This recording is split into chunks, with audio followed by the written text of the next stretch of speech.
Bonjour, je vous fais une voix off parce que le son était vraiment cata pendant quelques secondes. On était dans un petit paradis ici. On est à Pendueles et c'est l'auberge Aves de Paso. Vraiment, on était si bien accueillis. Je me sens rechargée. On dirait une forêt tropicale. Aujourd'hui, j'ai sorti le poncho parce que il pleut. Mais apparemment, il va y avoir une tempête qui va toucher l'Atlantique Nord. J'espère que ça va pas trop nous tomber sur la tête dans les prochains jours. Ça va être quand même très compliqué cette affaire. Donc ce soir, on sait toujours pas trop si on va dormir en tente ou bien dans une auberge. Et le truc, c'est que la première auberge, elle nous fait faire seulement 17 km. Donc c'est un peu trop peu. Sauf que l'auberge après, c'est 40 km. Du coup, j'avais pas l'impression qu'il y a vraiment de solution à ce truc-là. On dirait un peu une rivière enchantée. J'ai envie de me foutre dans l'eau et de me laisser dériver jusqu'à Compostelle. Oh, ces petites oreilles. Oh là là là là là là. Cette plage. Oi oi oi. Là-bas il y a une petite maison. Je peux vivre chez vous s'il vous plaît. Bienvenue à Q. Est-ce que les Asturies c'est un paradis naturel? Ouais. Aujourd'hui c'est de la pluie qui mouille, mais il n'y en a pas beaucoup. Donc c'est assez pour mettre le poncho, mais j'ai les pieds au sec. Et ça a une valeur incroyable. On était à Q tout à l'heure et aujourd'hui on est à Pou. C'est super drôle. Moi toutes ces plages ça me donne très envie de revenir un jour avec genre un voilier et m'arrêter dans chacune de ces belles petites criques. Voilà, je balance là comme ça l'univers si jamais un jour tu veux m'accorder ça. Aujourd'hui il y a un truc que je savais pas, c'est qu'on fait 33 km. Alors pourquoi je ne le savais pas? Parce que disons que je me repose pas mal sur Mani et William qui savent en gros tous les jours où est-ce qu'on va aller le soir et tout. Moi le matin je suis genre alors on va où? Parfois je les perds comme là maintenant, ils doivent être plus devant. Mais le truc c'est qu'ils sont bien gentils de m'aider et tout, mais ils vont pas être là tout le temps.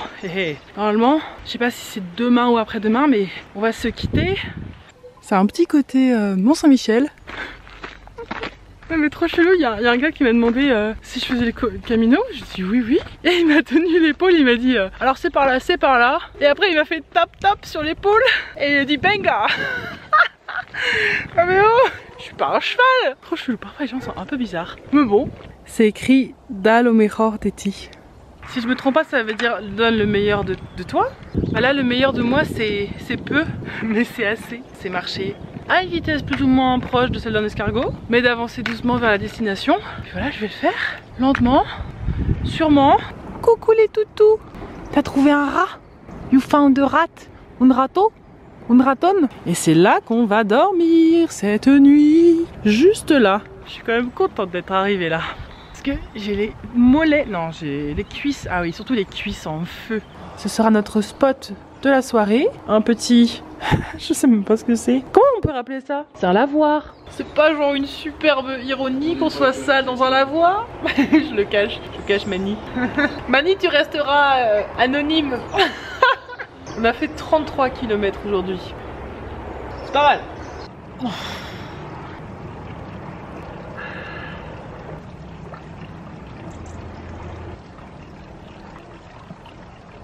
Coucou. Oh! Mais c'était quoi ça? C'était de l'orage? Merde! Oui! C'est de l'orage. J'aime pas trop beaucoup ça. Parce que premièrement, le vent vient de là. Et par là, ça ressemble à ça. Et ça c'est déjà couvert en tellement peu de minutes, de secondes là, que ça va nous tomber sur la tête. Donc je vais aller le dire. Je vais aller le dire aux oiseaux. Parce que passer la nuit. Alors, je fais confiance à cette charpente et à ce toit qui n'a pas l'air de ruisseler. Quand même l'orage. D'ailleurs je sais même pas si on va mettre la tente, sachant que moi, là j'ai déjà froid.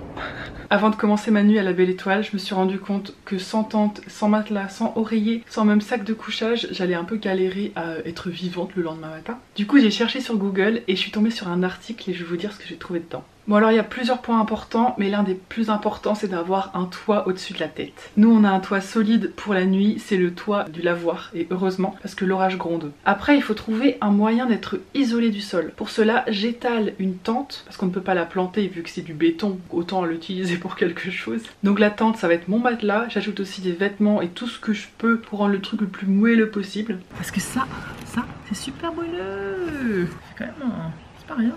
Ça va aller pour mon bassin. Un tote bag. Pareil pour les hanches, pour faire de la matière. Et j'improvise un coussin avec une autre tente. C'est moyennement confortable. Après, il faut essayer de se couvrir le visage et la tête au maximum parce que c'est une zone avec laquelle on peut perdre vraiment beaucoup de chaleur. Donc moi, je mets vraiment mon anorak sur le visage et j'ai juste mon nez dépassé pour respirer.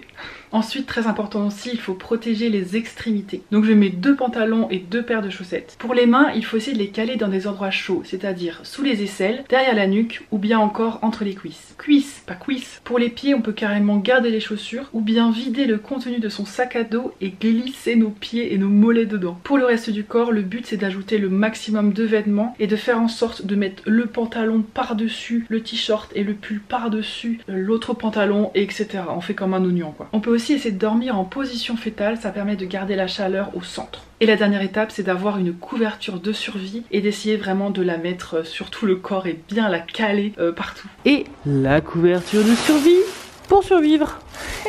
Alors c'est loin d'être parfait parce que ça garde l'humidité et que c'est très bruyant quand on dort, mais ça marche quand même très bien. Et aussi, il ne faut pas se tromper entre le côté or et le côté argent. Quand il fait froid, il faut mettre le côté argent vers soi et le côté or vers l'extérieur. Et quand il fait trop chaud, c'est l'inverse. On met le côté argent vers l'extérieur et le côté or vers soi. Pour s'en souvenir, j'ai un petit tips. Si vous regardez dans une bouteille thermos, vous allez voir que l'intérieur est argenté. Or, ça sert à garder chaud un café ou un thé par exemple. Donc nous, on est comme le café ou le thé. Pour qu'on reste bien au chaud, il faut mettre la partie argentée contre nous. Ça chauffe vraiment la couverture de survie? Bah oui. C'est quand même une couverture de survie. Imagine, tu sens pas la différence. Am I alive? Am I dead? I don't know. Bye bye. Voilà, j'espère que ça pourra vous aider en cas de galère. Donc voilà, si je survis, à bientôt. Ciao.